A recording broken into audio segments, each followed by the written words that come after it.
नमस्कार। हम लोग दासबोध देख रहे हैं। दशक पहिला समास 7वां आज कवेश्वर स्तवन।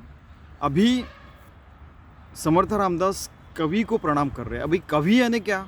कवि यानी हमें लगता है कि जो कविता करते वो कवि। कवि का दूसरा अर्थ ये भी है कि कवि यानी एक्सपर्ट, अपने विषय में जो पारंगत है उसको भी कवि कहते हैं। ठीक है, तो उन सबको प्रणाम कर रहे हैं। इसका कारण यह है कि कवि लोग जे न देखे रवि ते देखे कवि, ऐसे मराठी में कहावत है कि जो सूरज भी नहीं देख सकता है उसको कवि लोग देख सकते हैं। जैसे महाभारत के ग्रंथकार व्यास मुनि जो है, उनके कारण हमें इतनी सारी चीज़ें समझ के आई कि आज ऐसा कहते हैं कि हर शास्त्र में, हर कवि में, हर जगह वो महाभारत का ही रिफ्लेक्शन है।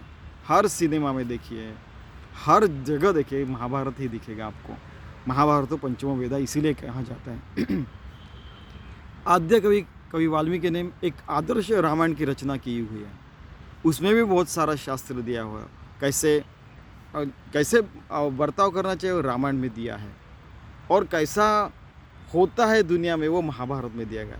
तो उसको कैसे निपटना ये राम में भी बताया और श्री कृष्ण ने भी बताया। लेकिन हमें राम जैसे ही चलना है, ठीक है, क्योंकि श्री कृष्ण की अवस्था में जाके आप वो वर्तन करेंगे तो बात अलग है।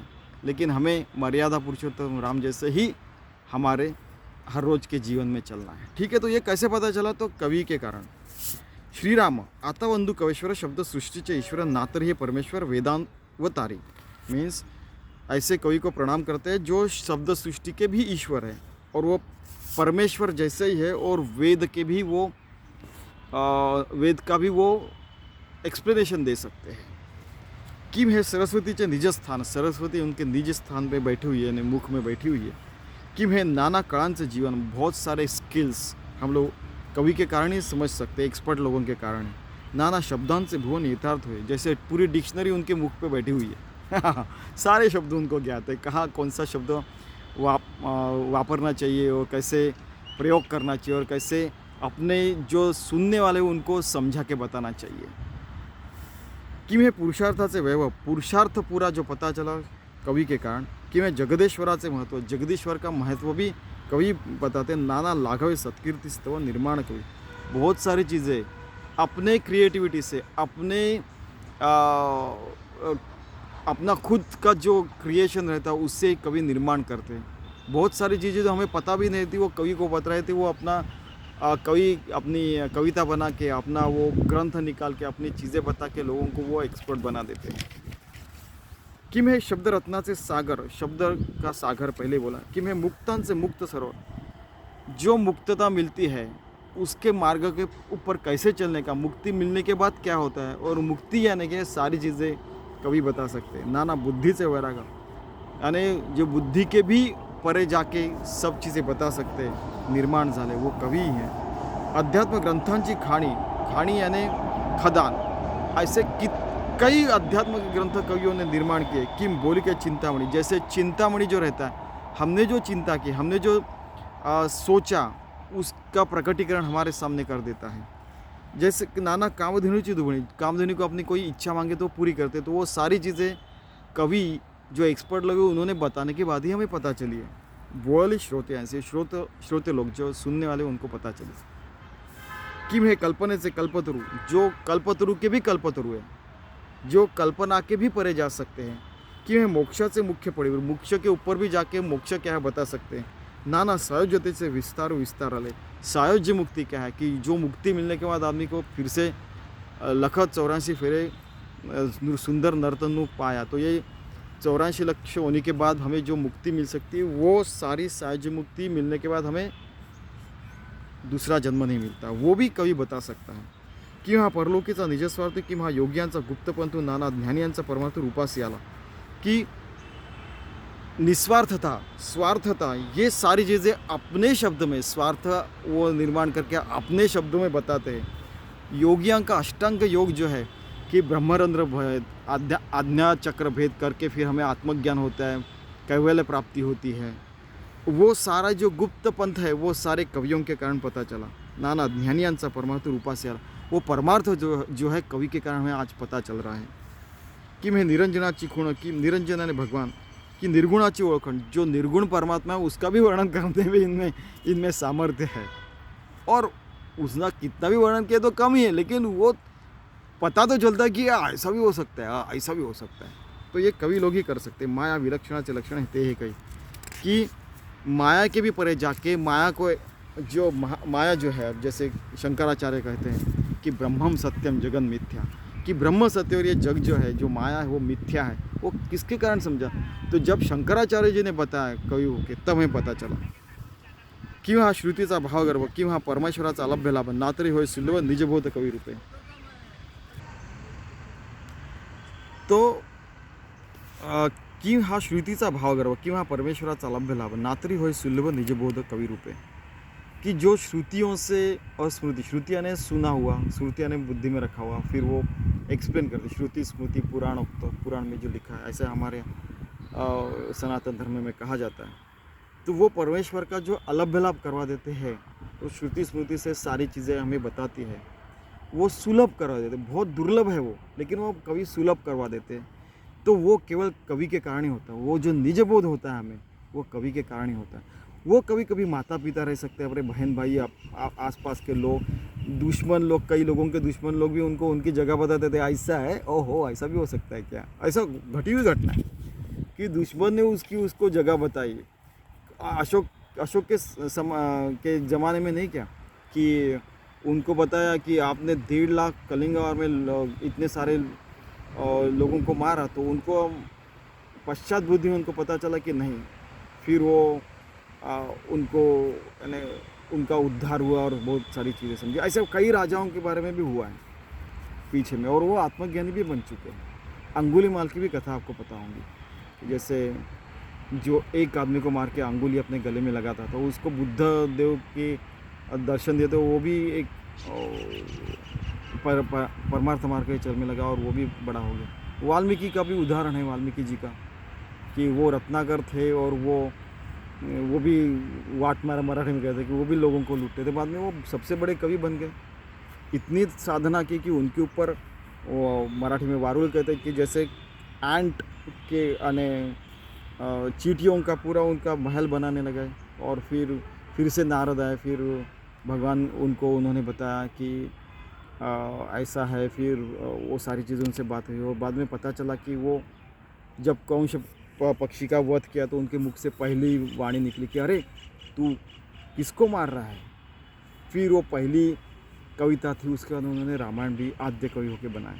तो ये सारी चीज़ें कवियों के कारण पता चली है, और एक्सपर्ट लोगों के कारण।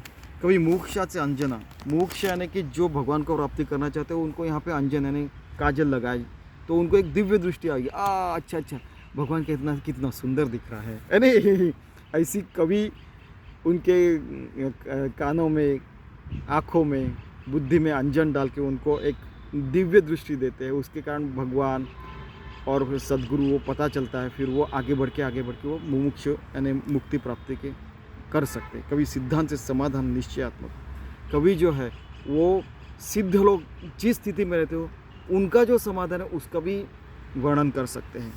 कवि स्वधर्माचा आश्रय, कवि आपका स्वधर्म बता सकते कि ये आपकी ड्यूटी है, ये आपको करना चाहिए, कर्तव्य करना चाहिए। कोई मनाचा मनोजयो, जितम जगत के ना मनो ही है ना, कि जिसने मन के ऊपर विजय पाया है उसने सारी दुनिया जीत ली है। ये कब किसने पता चला, किसके कारण पता चला? कवियों के कारण। कवि धार्मिकाचा विनय करते। ऐसे बहुत सारे बड़े बड़े लोग हो गए, तो हम अपने वो खुद को बड़ा नहीं समझ सकते, इसलिए वो हम भी नम्रता से रहने लगते हैं। ये क्यों होता है? क्योंकि कवियों ने पहले ही वर्णन करके रखा है कि ऐसे सारे बड़े बड़े लोग हो चुके हैं, तो आप उनमें से एक हो। ठीक है। कवि वैराग्याचे संरक्षण, कवि भक्तांचे भूषण, नाना स्वधर्म रक्षण ते हे कवि। कवि वैराग्य का संरक्षण करते, भक्तों का भूषण जो रहता है उसका भी वर्णन कर सकते हैं। कवि स्वधर्म रक्षण भी कर सकते हैं। ठीक है। कवि प्रेमांची प्रेम स्थिति, जो भगवान का प्रेम है उसकी भी स्थिति का वर्णन कर सकते हैं। कवि ध्यानस्थांची ध्यान मूर्ति, कवि जो ध्यान में बैठे शिव जी है उनका ध्यान का भी वर्णन कर सकते हैं, वो कुछ स्थिति में उसका भी वर्णन कर सकते हैं। कवि उपासकांची वाढ कीर्ती विस्तारले, जो उपासना करते हैं, साधना करते हैं, वो भी पूरा डिटेल्स में बता सकते हैं। नाना साधनांचे मूळ, कवि नाना प्रयत्नाचे फळ, नाना कार्यसिद्धी केवळ कवीचेनी प्रसाद आहे। कि सारे साधना का मूल क्या है, सारे प्रयत्न का फल क्या हो सकता है, हर कार्य की सिद्धि क्या हो सकती है, ये कवि के प्रसाद यानी कवि के वर्णन के कारण ही हमें पता चल सकता है। यहाँ पे कवि, मैंने बार बार बताया कि आपके माता पिता, आजू बाजू के लोग, सदगुरु, गुरु, टीचर, कोई भी रह सकता है, आप खुद भी रह सकते हैं, या ये सारे हम बोलने के बाद सारे वेवलेंथ हर जगह फैले हुए शब्द है, कभी न कभी किसी के कान पे गिरेंगे तो वो भी, उनका भी उद्धार हो जाएगा, ऐसा यहाँ पे लिखा हुआ है। आधी कवीचा वाग्विलास, पहले कवि ने ये बताया, तरी मग श्रवणी तुंबळे रस, उसके बाद में हमें उसमें इंटरेस्ट आता है, और कितना बढ़िया बता रहा है वो कहानी, वाह वाह वाह, चलो जाने सुनने को जाएंगे। तो ये कवियों के कारण ही हो सकता है। कवीचे नहीं मति प्रकाश कवित्वास होय, कवि का कारण अपने मत का प्रकाशन है। अपना मत अगर भिन्न होगा तो सारे कवियों ने बताने के बाद अपना एक मत अच्छा और भगवान के प्रति दृढ़ हो सकता है। कवी व्युत्पन्नाची योग्यता, कवी सामर्थ्यवंतांची सत्ता, कवी विचक्षणाची कुशलता नाना प्रकारे। तो कवि सामर्थ्य लोगों की जो सत्ता है उसका भी वर्णन कवि कर सकते हैं। ये सारी चीज़ें यानी बता रहे हैं कि लॉजिक, तार्किकता, ये सारी चीज़ों के परे जाके कवि बात कर सकते हैं। कवि कवित्वाचा प्रबंध, हम जो ग्रंथ लिखते हैं, आचार्य PhD थीसिस या कोई बुक लिखते हैं, वो सारे प्रबंध का छोटा सा अंश में कवि बता सकते हैं। कवि नाना घाटी मुद्रा छंद, कवि गद्य पद्य भेदाभेद पदक त्राक करते, बड़े से छंद अलंकार यूज़ करके, गद्य यानी कि सामान्य बात, और पद्य यानी कविता के फॉर्मेट में वो पद निर्माण करके जो श्रोते जो होते हैं उनको बता सकते हैं। कवि सृष्टीचा अलंकार, कवि लक्ष्मीचा श्रृंगार, कवि सिद्धीचा निर्धार, ते है कवि। कवि सृष्टि के अलंकृत है कि जैसे हमने लास्ट टाइम देखा कि एक इतना बड़ा सा सोना एक गट्ठा बना के दे दिया और उसके अलंकार बने तो अलंकार सुंदर दिखते। ऐसी लड़ी जो अगर दी गट्ठी जो सोने की तो वो सुंदर नहीं दिखती। वैसे कवि है कि इतनी सृष्टि सुंदर है, लेकिन कवि ने बताने के बाद हाँ ये तो मैं देख ही नहीं पाया, कितना सुंदर हुआ है, कवि ने वर्णन किया है।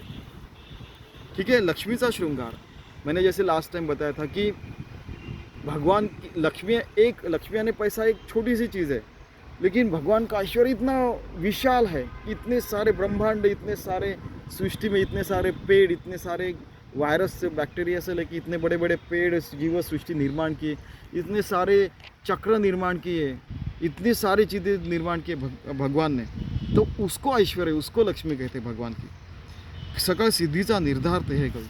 तो कवि ऐसे ये सारी चीज़ें कवि ही बता सकते हैं निर्धार करके। कवि सभेचे मंडन, कवि भाग्याचे भूषण, नाना सुखाचे संरक्षण, ते है कवि। सभा में उनको कारण एक कवि के कारण, एक्सपर्ट के कारण उसको सभी को एक वजन आ जाता है। भाग्याचे भूषण, अपना भाग्य फूल सकता है। नाना सुखाचे संरक्षण, बहुत सारे सुख हमें मिल सकते हैं कवि के कारण, क्योंकि उन्होंने संरक्षण करके रखा है कि भाई ये ऐसे ऐसे चीज़ के तो आपको सुख मिलेगा। तो हम लोगों ने वो किया तो हमें सुख मिलता है कि हमें भगवान का नाम संकीर्तन किया, अगर हम सत्संग में, संत संग में गए या सदगुरु के संग में गए तो हमें अच्छा सुख मिलता है, और वो पारमार्थी सुख है जो नहीं हरदम के लिए रहने वाला है। ऐसा नहीं कि अभी चॉकलेट खाया, अभी आम खाया तो थोड़े देर के लिए नहीं, हरदम के लिए हमारा आत्मा सुख में रहता है।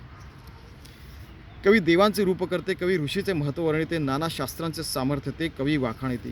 कि अगर मुझे भगवान दिखा तो मैंने बहुत सारे लाखों शब्दों में किसी कवि को बताया, तो वो छोटे से रूप में 10 पैराग्राफ में, 10 स्टांजास में, 10 वाक्य में वो लिख सकते हैं और सारे लोगों को बता सकते हैं। इतना सामर्थ्य कवि में रहते हैं। कवि ऋषीचे महत्व वर्णिते, नाना शास्त्रांचे सामर्थ्य थे कवि वाखाणिते। कि ऋषि का भाई महत्व, उन्होंने क्या किया, नाना शास्त्र, बहुत सारे शास्त्रों का सामर्थ्य और उसमें क्या लिखा हो वो भी कवि बता सकते हैं। नसता कवीचा व्यापार तरी कैसा असता जगोदोद्धार, म्हणून कवि है आधारच सकल सृष्टीचे। अगर कवि नहीं रहते तो हमें आज तक सृष्टि का महत्व और ये सारी चीज़ें पता ही नहीं चली रहती। नाना विद्या ज्ञातृत्व काही विवेक, कवेश्वर विण नाही तो नाही, कविपासून सर्व ज्ञात। सारी विद्या कवियों ने बताने के बाद ही पता चलती है, तो ऐसे कवियों को मेरा नमस्कार है। वो सर्वज्ञता क्या है वो भी बता सकते हैं, हर चीज़ का नॉलेज है। ऐसे सर्वज्ञ लोगों की भी सर्वज्ञता वो वर्णन कर सकते हैं। मागा वाल्मीकि व्यासादिक, मैंने पहले बताया कि मागे यानी पिछले ज़माने में वाल्मीकि और व्यास हो गए हैं। जाले कवेश्वर हैं, बहुत सारे कवि पीछे भी हो गए, त्यापासून विवेक सकल जनासे, उनके कारण हमें विवेक मिला। ठीक है, हमें क्या करना चाहिए पता चला। पूर्वी काव्य होती केली, तरीच व्युत्पत्ती प्राप्त झाली, तेणे पंडितांगी बाणली परमा योग्यता। बहुत सारे काव्य निर्माण है, उसके बाद में पंडितों ने वो पढ़ा और मैं इसमें एक्सपर्ट हूँ, मैं इसमें एक्सपर्ट हूँ, ऐसा उनके उनके उसमें वो आने लगा कि हाँ, लेकिन वो ग्रंथ कवियों ने लिखे, उसके कारण वो सामर्थ्यशाली बने, पंडित बने। तो उन कवियों को भी नमस्कार है। ऐसे पूर्वी थोर थोर झाले कैश्वर अपार, आता है पुढे होणार नमन त्यासी। ऐसे बहुत बड़े बड़े कवि पीछे हो गए, अब भी है और आगे भी होने वाले, उन सबको मेरा प्रणाम है, ऐसे समर्थ रामदास कह रहे हैं।